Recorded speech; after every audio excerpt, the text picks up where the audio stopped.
ಈ ಕವನ ಎಲ್ಲ ಬರೆಯೋದು ಹವ್ಯಾಸ ಇದೆ ಅಂತ ಹೇಳಿ. ಹೌದು. ಪುಟ್ಟಾಗೆಲ್ಲ ಬರೀತೀನಿ ಅಂತ. ಕತೆ ಕವನ ಬರ್ದಿದ್ದೀರಾ? ಯಾವ್ದು ಕವನ ನೆನಪಿದ್ಯಾ? ನೀವು ಚಿಕ್ಕವರಿದ್ದಾಗ ಏನ್ ಮಾಡ್ತಾ ಇದ್ರಿ, ಹೇಗಿದ್ರಿ ಅನ್ನೋದು ನೆನಪಿದ್ಯಾ? ಬಾಲ್ಯನ ಹೇಳು. ಬಾಲ್ಯ. ಒಂದೊಮ್ಮೆ ಕಾಲದಲ್ಲಿ ಚಿಕ್ಕವರು ಇರುವಾಗ ಮಳೆಯಲ್ಲಿ ಆಡಿದ್ದು ನೆನಪಿದ್ಯಾ? ಮಳೆ ಬಂದಾಗ ಕಳ್ಳೆ ಮಳ್ಳೆ ಆಟ ಆಡ್ತಾ ಇದ್ವಿ. ಸೂಸುವ ಮಳೆಯಲ್ಲಿ ಕೈ ಕೈ ಹಿಡಿದು ನೀರಲ್ಲಿ ಆಡಿದ್ದು ನೆನಪಿದ್ಯಾ? ಇದು ಒಬ್ಬ ಹುಡುಗನಿಗೆ ಹುಡುಗಿ ಹೇಳೋದು. ವಯಸ್ಸಾದ್ಮೇಲೆ ವಯಸ್ಸಿಗೆ ಬಂದಾಗ ನಾವು ಚಿಕ್ಕವರಿದ್ದಾಗ ಹೇಗಿದ್ವಿ ಅನ್ನೋದನ್ನ ಇದು ನೆನೆಸ್ಕೊಳ್ತ. ಹುಳಿಯಾದ ಮಾವನ್ನು ಉಪ್ಪು ಖಾರದೊಡನೆ ತಿಂದು ಕಣ್ಣು ಮೂಗಲ್ಲಿ ನೀರು ಬಂದದ್ದು ನೆನಪಿದ್ಯಾ? ಖಾರ ತಿಂತೀವಿ ಆಸೆ ಪಟ್ಟು ಇಬ್ರು ಸೇರ್ಕೊಂಡು, ಅವಾಗ ಕಣ್ಣಲ್ಲಿ ಮೂಗಲೆಲ್ಲ ನೀರು ಬರ್ತದೆ. ಸಿಹಿಯಾದ ನೇರಳೆಯ ಚಂದ್ರ ಪೇರಲೆ ಹಣ್ಣು ಕದ್ದು ತಿಂದದ್ದು ನೆನಪಿದ್ಯಾ? ಚಿಗುರು ಮೀಸೆಯ ಹುಡುಗ ನೀನು, ಲಂಗ ಚೋರಿಯ ಹುಡುಗಿ ನಾನು, ಮರದ ಮರೆಯಲ್ಲಿ ಕುಳಿತು ಲಲ್ಲೆ ಆಡಿದ್ದು ನೆನಪಿದೆಯಾ? ನಿನಗೆ ನೆನಪಿದೆಯಾ? ಹರಿಯುವ ನೀರಲ್ಲಿ ಕಾಗದದ ದೋಣಿ ಮಾಡಿ ಪ್ರೀತಿಯ ಹೂಗಳನ್ನು ನಾ ಕಳಿಸಿದ್ದು ನೆನಪಿದೆಯಾ ಗೆಳೆಯ? ನೆನಪಿದೆಯಾ? ಬಾಲ್ಯವನ್ನ ನೆನ್ಸ್ಕೊಂಡು, ಗೆಳೆಯನ್ನ ನೆನ್ಸ್ಕೊಂಡು ಒಂದು ಹುಡುಗಿ ಹೇಳುವಂತ ಕವನ ಇದು. ಈಗಿಬ್ರು ದೊಡ್ಡವರಾಗಿದ್ದಾರೆ, ಮತ್ತೆ ಪುನಃ ಅವ್ರ ಬಾಲ್ಯಕ್ಕೆ ನೆನಪು ಮಾಡ್ಕೊಳ್ತಾರೆ, ಒಬ್ಬರಿಗೊಬ್ಬರು ನೆನಪು ಮಾಡ್ಕೊಳ್ತಾರೆ. ಬೇರೆ ಇದ್ರೂನು ನೆನಪು ಚಿರಾಯು ಅಂತ ಹೇಳ್ತಾರಲ್ಲ ಹಾಗೆ. ನಾವೆಷ್ಟೇ ದೊಡ್ಡವರಾದ್ರೂ ಎಲ್ಲರಿಗೂ ಚಂದ. ಹೌದು. ನೋಡಿ, ಈಗ ಬೆಂಗಳೂರಂತ ಊರಲ್ಲಿ ವೃದ್ಧಾಶ್ರಮಗಳು ಜಾಸ್ತಿ ಆಗಿದೆ. ಅದಕ್ಕೆ ಸಂಬಂಧಪಟ್ಟದ್ದು ಒಂದು ನೀವು ಕವನ ಬರ್ತಿದ್ದೀರಾ? ಹೌದು. ನಾನು ಕೆಲವು ಮಧ್ಯದಲ್ಲಿ ಏನ್ ಮಾಡಿದೆ, ಸ್ಕೂಲೆಲ್ಲ ಬಿಟ್ಟ ಮೇಲೆ ವೃದ್ಧಾಶ್ರಮದಲ್ಲೂ ಕೆಲಸ ಮಾಡಿದೆ 3 ವರ್ಷ. ಬನ್ನೇರ್ಘಟ್ಟ ರೋಡಲ್ಲಿ ಆಶಾ ಜೀವನ್ ಅಂತ, ಅಲ್ಲಿ ವೃದ್ಧಾಶ್ರಮದಲ್ಲಿ ಕೆಲಸ ಮಾಡಿದೆ. ನನ್ಗೆ ಅದೇ ಹೇಳಿದ್ನಲ್ಲ, ಮೊದ್ಲು ನನಗೆ ಇದ್ದದ್ದು ನೃತ್ಯ ಇಲ್ಲ ನರ್ಸ್ ಆಗ್ಬೇಕು ಅಂತಿತ್ತು. ಅದು ಆಗ್ಲಿಲ್ಲ, ಇದು ಆಗ್ಲಿಲ್ಲ. ನಾನು ಇಷ್ಟಪಟ್ಟದ್ದೇ ಒಂದು, ಆಗಿದ್ದೇ ಒಂದಾಯ್ತು. ಸರಿ, ಇದ್ದಾದ್ರೂ ಕೆಲಸ ಮಾಡೋಣ ಅಂತ ವೃದ್ಧಾಶ್ರಮದಲ್ಲಿ ಮಾಡಿದೆ. ಅವಾಗ ಹೇಗಿತ್ತು ಅಲ್ಲಿ ವಾತಾವರಣ ಅಂದ್ರೆ, ನೋಡೋದಕ್ಕೆ ತುಂಬಾ ಚೆನ್ನಾಗಿತ್ತು. ಅದ್ರ ಬಗ್ಗೆ ನಾನು ಒಂದು ಕವಿತೆ ಬರಿಬೇಕು ಅಂತ ಆಸೆ ಪಟ್ಟು ಒಂದು ವೃದ್ಧಾಶ್ರಮ. ಅಲ್ಲೊಂದು ಸುಂದರ ಬೇಲಿಯ ತೋಟ, ಅಂದ್ರೆ ಸಪೋರ್ಟ್ ಎಲ್ಲ ಇತ್ತು. ಬಾಡಿದ ಕುಸುಮಗಳು ಅಲ್ಲಿ, ಮಕರಂದ ಸೋರಿದ ಸುಮಗಳು, ಯಾರಿಗೂ ಬೇಡದ ಈ ಹೂಗಳು. ಹೋಗಿರೋ ಹೂಡನ್ನ ಯಾರು ದೇವರಿಗೆ ಎರ್ಸೋದಿಲ್ಲ, ಯಾರು ಇಷ್ಟಪಡೋದಿಲ್ಲ. ಹಂಗೆ ಆ ವೃದ್ಧರ ಜೀವನ ಅಲ್ಲಿ ನಡೀತಾ ಇತ್ತು. ಬಾಗಿಲಲ್ಲಿ ಕಾಯುವ ವಿಷದ ನಾಗಗಳು, ಸಂಬಂಧವಿಲ್ಲದ ಬಂಧನ, ಪ್ರೀತಿಯ ಭಾವವಿಲ್ಲ, ಮುಳ್ಳು ಹಾಸಿಗೆ ಮೇಲೆ ನಗುವ ಮುಖವಾಡಗಳು. ಮೇಲೆ ನಕ್ಕೊಂಡು, ಯಾಕಂದ್ರೆ ದುಡ್ಡು ಬರುತ್ತೆ ಅನ್ನೋ ಇದಕ್ಕೆ ಅವ್ರನ್ನ ಅಲ್ಲಿ ಎಲ್ಲ ಕೆಲಸ ಮಾಡ್ತಾ ಇದ್ರು. ಅವ್ರಿಗೇನ್ ನೋವಾಗುತ್ತೆ ಅಂತ ಅವ್ರಿಗೆ ಗೊತ್ತಾಗ್ತಿಲ್ಲ. ಬಟ್ ಕೇಳ್ಕೊಂಡು ಮಾಡ್ಬೇಕು, ಮಾಡ್ತಾ ಇದ್ರು. ದುಡ್ಡು ತಗೋತಾ ಇದ್ರು, ಮಾಡ್ತಾ ಇದ್ರು ಅಂತ ಕಾವಲು ಕಾಯ್ತಾ ಇದ್ರು. ಎಲ್ಲೂ ಹೊರಗೆ ಹೋಗ್ಬಾರ್ದು, ಏನ್ ಮಾಡ್ಬಾರ್ದು ಅಂತ. ಸಂಬಂಧವಿಲ್ಲದ ಬಂಧನಗಳು, ಯಾರಿಗೊಬ್ರಿಗೊಬ್ರು ಯಾರು ಸಂಬಂಧನೇ ಇಲ್ಲ ಅಲ್ಲಿ, ಆದ್ರೂ ಅಲ್ಲಿ ಒಂದು ಕಡೆ ಇದ್ರು ಅಂತ. ಸಂಸಾರ ದೂರ, ಸಂತಾನ ದೂರ, ಆದರೂ ಬಾಳಬೇಕಾಗಿದೆ ಈ ಜೀವಗಳು. ಬಾಳೋಗಿದೆ, ತನ್ನ ಮಕ್ಕಳಿಗೆ ಬೇಡ, ಸೊಸೆಂದ್ರಿಗೆ ಬೇಡ, ಮೊಮ್ಮಕ್ಕಳಿಗೆ ಬೇಡ, ಆದ್ರೂ ನಾವು ಬದುಕಬೇಕಾಗಿದೆ ಅಂತ ಅಲ್ಲಿಯ ಜೀವನಗಳು ಮಾಡ್ತಿದ್ರು. ಕಾಲನ ಕರೆಗೆ ಕಾಯುತ್ತಿದ್ದರು. ಯಾವಾಗ ನಾವು ಮೇಲೆ ಹೋಗ್ತೀವಿ ಅಂತ ಅಲ್ಲಿ ಜೀವಗಳು, ವಯಸ್ಸಾದ ಜೀವಗಳು ನರಕದಿಂದ ಇದ್ದೀವಿ ಅಂತ ಒದ್ದಾಡ್ತಾ ಇದ್ರು. ಯಾವಾಗ ನಾವು ಮೇಲೆ ಹೋಗ್ತೀವಿ ಅಂತ ಕಾಯ್ತಾ ಇದ್ರು, ಕಾಲನ ಕರೆಗೆ ಕಾಯ್ತಾ ಇದ್ರು ಅಂತ. ಅದ್ರ ಬಗ್ಗೆ ಕೆಲಸ ಮಾಡ್ತಾ ಮಾಡ್ತಾ ನೀವು ಅಲ್ಲಿ ನೋಡಿದಂತ ಹೌದು ಅನುಭವ, ಹೌದು ಅನುಭವನೇ ಇದು. ಹೌದು. ನಾನು ಹೆಂಗೆ ಹೇಳೋದು, ಯಾರು ಹೇಳಿದ್ರು ನಂಬೋದಿಲ್ಲ. ಈ ತರ ಇದೆ, ಮೇಲೆ ನೋಡೋದಕ್ಕೆ ಚೆನ್ನಾಗಿದೆ, ಚೆನ್ನಾಗಿಲ್ಲ, ಅವ್ರು ಬರ್ತಾರೆ ನೋಡ್ತಾರೆ ಇದ್ ಮಾಡ್ತಾರೆ. ಆದ್ರೆ ಊಟ ಯಾವ ತರ ಕೊಡ್ತಾರೆ, ಹೆಂಗಿದೆ ಅಂತ ಯಾರು ಸರಿಯಾಗಿ ನೋಡೋದಿಲ್ಲ. ಹೇಳ್ತಾರೆ, ಅವರು ಇವ್ರು ಬಂದಾಗ ಹೋಳಿಗೆ ಊಟ ಹಾಕಿಸ್ತಾರೆ. ಯಾರು ದೊಡ್ಡ ಇವರು ಸುಮಲತಾ ಬಂದಿದ್ರು ವಾರ್ಷಿಕೋತ್ಸವ ಮಾಡಿದಾಗ, ನೋಡಿದ್ರು. ನಾನೇನ್ ಮಾಡ್ದೆ, ವಯಸ್ಸಾದವ್ರು ಏನ್ ಮಾಡ್ತಾರೆ ಅಂತಂದ್ರು. ಅಲ್ಲಿ ಅವ್ರ ಕಾರ್ಯಕರ್ತರೇ ಹೇಳಿದ್ರು, ಏನ್ ಮಾಡ್ತಾರೆ ಅವರು, ಹೆಂಗ್ ಪ್ರೋಗ್ರಾಮ್ ಮಾಡೋದು, ಅವ್ರು ಹೇಳ್ತಾ ಇದಾರೆ ಅಂತ.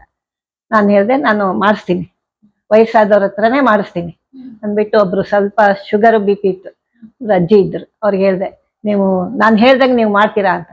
ನಂಗೆ ಡ್ಯಾನ್ಸ್ ಎಲ್ಲ ಹೇಳೋದಿಲ್ಲ, ನಾನು ಸುಮ್ಮನೆ ಆಕ್ಷನ್ ಮಾಡಿ ತೋರಿಸ್ತೀನಿ ಏನ್ ಮಾಡ್ಬೇಕು ಅಂತ. ನಾನು ಹಾಡು ಹೇಳ್ತೀನಿ, ನೀವು ಆ ತರ ಮಾಡಿ ಅಂತ. ಆವಾಗ ಒಂದು ಕವನ ಅಲ್ಲೇ ಕುತ್ಕೊಂಡು 2 ದಿವಸದೊಳಗೆ ಕಾಯುತ್ತಿರಳು ಶಬರಿ ಅಂದ್ಬಿಟ್ಟು ಒಂದು ಶಬರಿ ಬಗ್ಗೆ ಒಂದಿದೆ.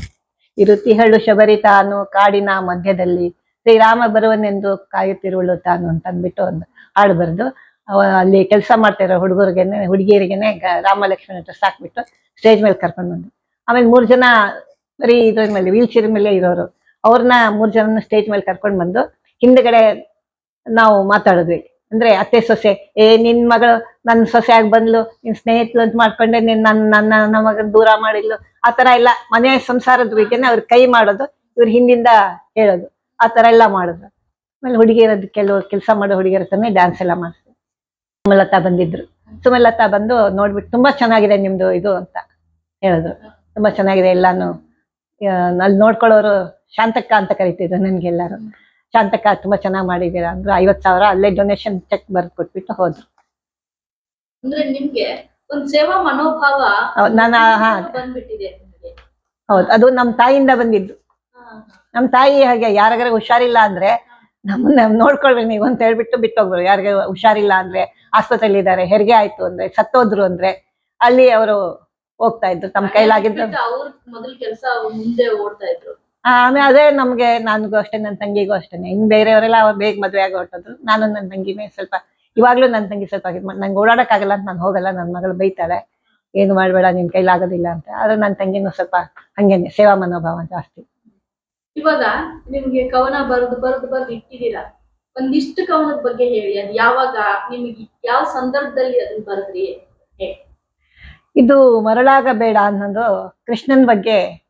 ರಾಧೆ ಅವ್ನ ಇಷ್ಟಪಡ್ತಾ ಇರ್ತಾಳಲ್ಲ, ಆವಾಗ ಒಬ್ಬ ಗೋಪಿಕಾಸ್ತ್ರೀ ಹೇಳ್ತಾಳೆ, ಅವ್ನ್ಗೆ ಯಾಕೆ ಅವ್ನ್ ಮರಳಾಗ್ತೀಯ ನೀನು ಅಂತ. ಯಾವ ತರ ಹೇಳ್ತಾಳೆ ಅಂದ್ರೆ, ಮರಳಾಗ ಬೇಡ ಹುಡುಗಿ ಮರಳಾಗ ಬೇಡ, ಅಂದವಾದ ಕಣ್ಣು ಕಂಡು ಚಂದವಾದ ಬಾಯಿ ಕಂಡು ಮುಗಿಲ ಬಣ್ಣದವನ ಕಂಡು ಮರಳಾಗ ಬೇಡ. ಮುಗಿಲ್ ಬಣ್ಣ ಒಂದು ಕೃಷ್ಣಂದು. ಅವನ್ ಕಣ್ ನೋಡಿ ತಾಯಿಯನ್ನು ಬಿಟ್ಟಿರಲ್ಲ, ತಾಯಿನ ಮಾತ್ರ ಬಿಡುದಿಲ್ಲ ಅವನು.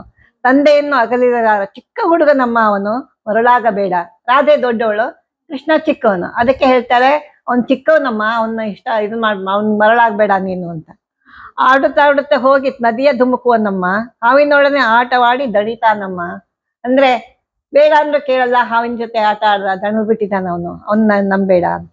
ಅಯ್ಯೋ ಅವನ್ನ ಇಷ್ಟಪಡ್ಬೇಡ ನೀನು, ಚಿಕ್ಕವನವನು ಅಂತ. ದುಷ್ಟ ಮಾವನನ್ನು ಕೊಂದು ಶ್ರೇಷ್ಠನಾಗಿ ಮೆರೆದ ಇವನು, ಶ್ರೀಕೃಷ್ಣನನ್ನ ಕಂಡು ಮರಳಾಗಬೇಡ. ಮಾವನನ್ನ, ದುಷ್ಟ ಮಾವನನ್ನ ಕೊಂದ್ಬಿಟ್ಟು ಅವನು ಶ್ರೇಷ್ಠ ಆಗ್ಬಿಟ್ಟ. ಕೃಷ್ಣ ದೇವ್ರ ಅನ್ಸ್ಬಿಟ್ಟಿದ್ದಾನೆ. ದೇವ್ರನ್ನ ನೀನ್ ಹೇಗ್ ಮದ್ವೆ ಆಗ್ತೀಯ, ಹೇಗ್ ಇಷ್ಟಪಡ್ತೀಯ ಅಂತ ಹೇಳಿ ಅವನ ರೂಪಕ್ಕೆ, ಅವನ ಇದಕ್ಕೆ, ಅವನ ಚೇಷ್ಟೆಗಳಿಗೆ, ಅವನ ಆಟಗಳಿಗೆ ನೀನು ಮರಳಾಗಬೇಡ ಅಂತ ಒಬ್ಬ ಗೋಪಿಕಾಸ್ತ್ರೀ ರಾಧೆಗೆ ಹೇಳ್ತಾ ಇರೋದು.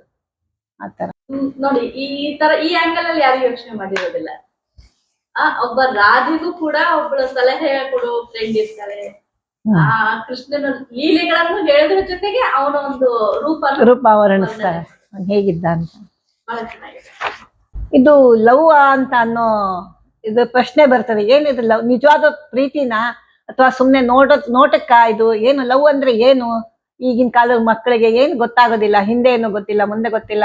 ಅದ್ರ ಬಗ್ಗೆ ಒಂದು ಕವನ ಬರಿಬೇಕು ಅಂತ ಆಸೆ ಆಯ್ತು, ಬರೆದಿದ್ದೀನಿ. ಇದೇನಿದು ಲವ್ವಾ? ಲವ್ಗಿಂತ ಬೇರೆ ಏನು ಇಲ್ವಾ? ಮುಖ ನೋಡಿ ಮಣೆ ಹಾಕೋ ಜನರು ನಮ್ಮನ್ನ ನೋಡಿ ಯಾಕೆ ಹೀಗೆ ಆಡ್ತಾರೆ? ಹುಟ್ಟು ತೊಟ್ಟರೆ ಪುಟ್ಟಕ್ಕನೂ ಚಂದ, ಇಂಗು ತೆಂಗು ಇದ್ರೆ ಅಡಿಗೆನೂ ಚಂದ. ಇದೇನಿದು ಡವ್ವಾ? ಡವ್ವಿಗಿಂತ ಬೇರೆ ಏನು ಇಲ್ವಾ?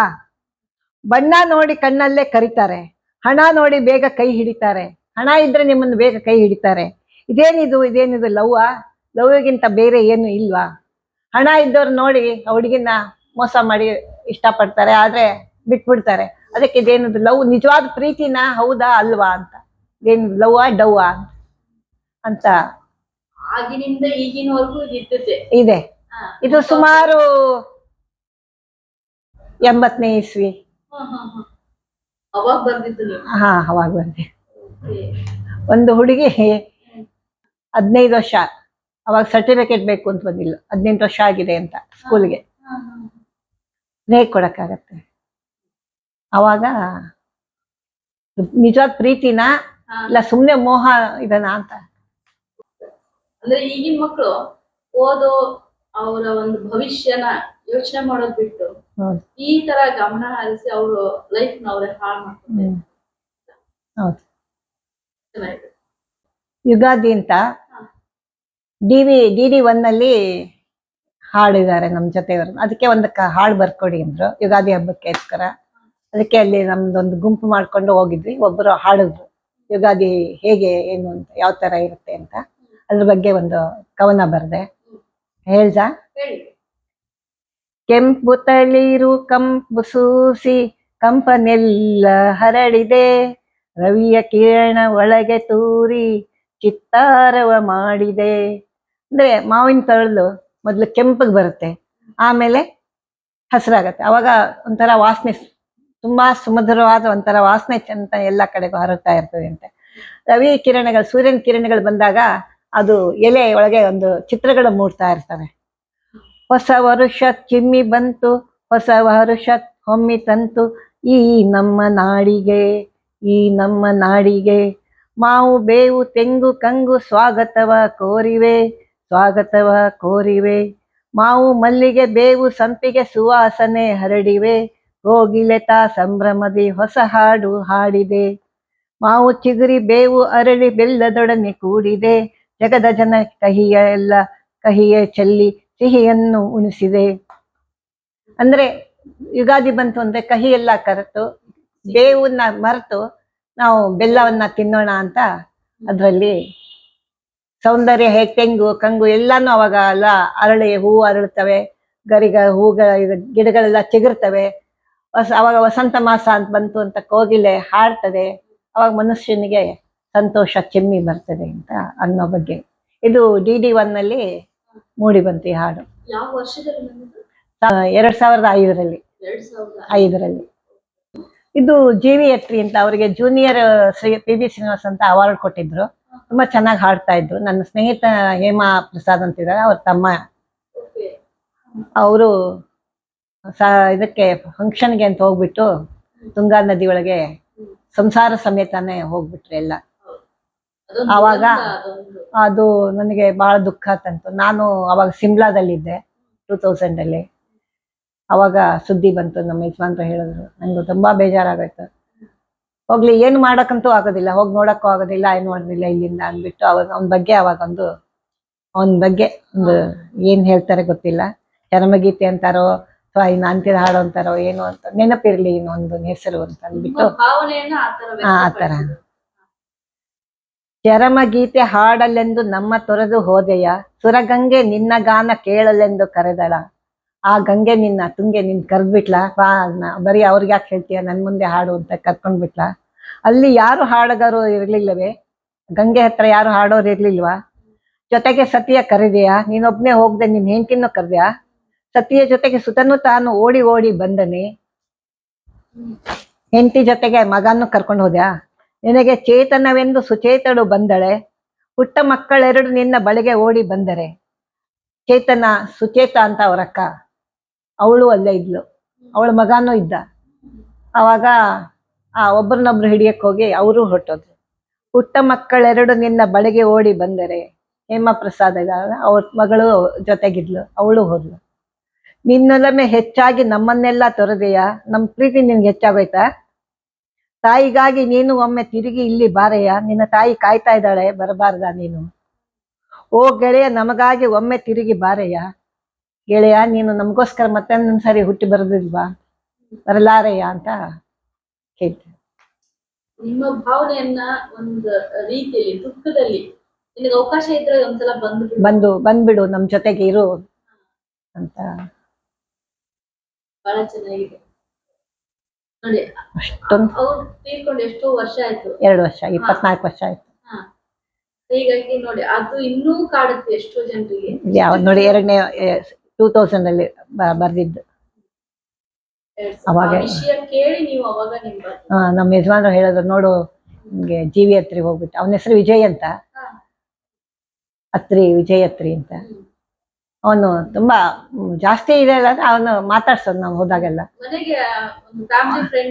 ಹೌದು, ಬರ್ತಾ 1-2 ಸರಿ ಬಂದಿದ್ದ. ನನ್ ಮಗಳು ತುಂಬಾ ಸೇರಿಸ್ತಾ ಇದ್ದ, ಏನೇ ವಯ್ಯಾರಿ ಡೌಲಿ ಅಂತ ಏನೇನೋ ಒಂಥರ. ಇವಳು ಚಿಕ್ಕವಳಿದ್ಲಲ್ಲ, ತುಂಬಾ ಬೇಜಾರಾಯ್ತು. ಒಟ್ಟು 7 ಜನ ಹೋಗ್ಬಿಟ್ರು. ಅಕ್ಕ ಒಬ್ರು, ದೊಡ್ಡ ಅಕ್ಕ ಒಬ್ರು, ಅವಳ ಮಗ, ಇನ್ನೊಬ್ಬ ಅಕ್ಕನ ಮಗಳು, ಅವನ ಗಂಡ ಹೆಂಡತಿ, ಅವನ ಮಗು. ಹೇಳ್ಕೊಂಡ್ ಬಿಡ್ತಿಲ್ಲ. ಇದು ಏನ್ ಕವನ? ನನ್ನ ತಮ್ಮ ವಾಸುದೇವ ಅಂತ, ವಾಸುದೇವ್ ಜೋಶಿ ಅಂತ. ನೀವು ಕೇಳಿರ್ಬೋದು, ವಿನಾಯಕ್ ಜೋಶಿ ಅಂತ. ಅವ್ರ ತಂದೆ. ಅವ್ರ ತಂದೆ, ನನ್ನ ಸ್ವಂತ ತಮ್ಮ. ಓಕೆ. ಅವನು ನಮ್ಮನ್ನೆಲ್ಲ ಬಿಟ್ಟು ಹೋದಾಗ ನನಗೆ ಹೆಂಗ ಏನ್ ಅನ್ನಿಸ್ತು ಮನಸ್ಸಿನೊಳಗೆ ಅನ್ನೋದನ್ನ ಒಂದು ಈ ಕವನದ ಮೂಲಕ ಬರ್ದಿದ್ದೀನಿ. ಓ ನನ್ನ ಸೋದರ, ಓ ನಮ್ಮ ಸೋದರ, ನಮ್ಮ ನಗಲಿ ಹೋದೆಯ, ನಿನ್ನ ಪ್ರೀತಿ ನಿನ್ನ ಸಹನೆ ಯಾರಿಗೂ ಬರದು ತಮ್ಮ, ನಿನ್ನ ನೋವು ನುಂಗಿ ನಲಿವು ತಂದ ಓ ನಮ್ಮ ಸೋದರ, ನಿನ್ನ ತಾಯಿ ಮುದಿ ಜೀವ ನಿನಗಾಗಿ ಕಾದಿದೆ, ನಿನ್ನ ಅರ್ಧಾಂಗಿ ಅರ್ಧವಾಗಿ ಹೋದಳು, ಅವಳ ಕಣ್ಣೀರ ಒರೆಸಿ ರಮಿಸಲು ನೀ ಬಾರೆಯ, ನಿನ್ನ ಕಂದ ನಿನ್ನ ಕನಸಿನ ಹೂ ಬಾಡುತ್ತಿಹುದು ಇಲ್ಲಿ, ಆ ಹೂವು ಅರಳಿಸಿ ನಗಿಸಲು ನೀ ಬಾರೆಯ, ಓ ನಮ್ಮ ಸೋದರ ನಮ್ಮ ನಗಲಿ ಹೋದೆಯ, ಇನ್ನೊಮ್ಮೆ ನೀ ಬಾರೆಯ. ಹೆಂಡತಿ ಸೊರಗಿದ್ಲು, ಮಗ ನನ್ನ ಕನಸಿನ ಹೂವೆ ಪಿಕ್ಚರ್ ತೆಗೆದ, ಒಂದು ಅದು ಬಾಡ್ ಹೋಗ್ತಾ ಇದೆ, ಅದು ಅರಳಬೇಕು ಅಂದ್ರೆ ನೀನ್ ನಗ್ತಾ ಇದ್ರೆ ಅದು ನಗ್ತದೆ, ನೀ ಮತ್ತೆ ಇನ್ನೊಂದು ಸರಿ ಬರ್ತೀಯ ಬರ್ಲಾರೆಯ, ಇನ್ನೊಂದು ಸಾರಿ ನೀನು ಹುಟ್ಟಿ ಅಂತ ನನ್ನ ತಮ್ಮನ ಬಗ್ಗೆ ನಾನು ಈ ಕವನವನ್ನು ಇಡೀ ಕುಟುಂಬನೇ ನಿಮಗೋಸ್ಕರ ಕಾಯ್ತಾ ಇದೆ. ತಾಯಿ, ವಯಸ್ಸಾದ ತಾಯಿ, ಹೆಂಡತಿ, ಮಗ, ನೀವು ಅಕ್ಕ ತಂಗಿ ಎಲ್ಲರ ಜೊತೆಗೂ ಅವನು ತುಂಬಾ ಇದಾಯ್ತು. ಯಾರೇ ಅಕ್ಕಂದ್ರ ಊರಿಂದ ಬಂದ್ರು ಅಷ್ಟೇನೆ ಎಲ್ಲ ಕರ್ಕೊಂಡೋಗಿ ಬೆಂಗಳೂರೆಲ್ಲ ತೋರಿಸಿ ಎಲ್ಲ ಮಾಡೋಣ.